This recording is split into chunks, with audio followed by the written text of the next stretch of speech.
নমস্কার, রাধে রাধে। সকলে কেমন আছেন? আশা করি খুবই ভালো আছেন। একটা খুব গুরুত্বপূর্ণ তথ্য আপনাদেরকে দিই। সকালবেলা যখন ঘুম থেকে উঠবেন, ঘুম থেকে উঠে খাট থেকে নামার আগে দুটো কাজ আপনাদেরকে করতে হবে। সারাদিন আপনাদের ভালো যাবে এবং ভাগ্য আপনাদের সবসময় সাথ দেবে। কী করতে হবে?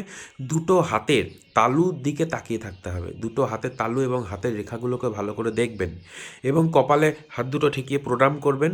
তারপর ছেলে হলে ডান পাটা মাটিতে নামার সময় আগে দেবেন প্রণাম করার পরে, এবং মহিলা হলে বাম পাটা মাটি থেকে আগে দেবেন। এই নিয়মে প্রতিদিন সকালবেলা নামুন এবং যদি ঘুম থেকে উঠেই আপনি ভগবানের মুখ দর্শন করতে পারেন বা আপনার কোনো বিগ্রহ যদি থাকে বা ছবি যদি থাকে ভগবানের, সেটা যদি দেখতে পারেন তাহলে দারুণ ফল পাবেন।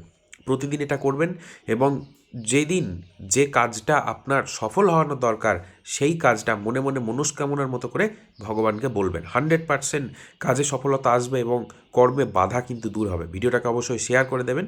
একটু ঠান্ডা লেগেছে, গলাটা একটু ভার ভার হয়ে গেছে। আর হ্যাঁ, আপনাদের জন্মছক আর হস্তরেখা বিচারের বুকিং কিন্তু চলছে। অবশ্যই স্ক্রিনে দেওয়া নাম্বারে হোয়াটসঅ্যাপে SMS করবেন। রাধে রাধে।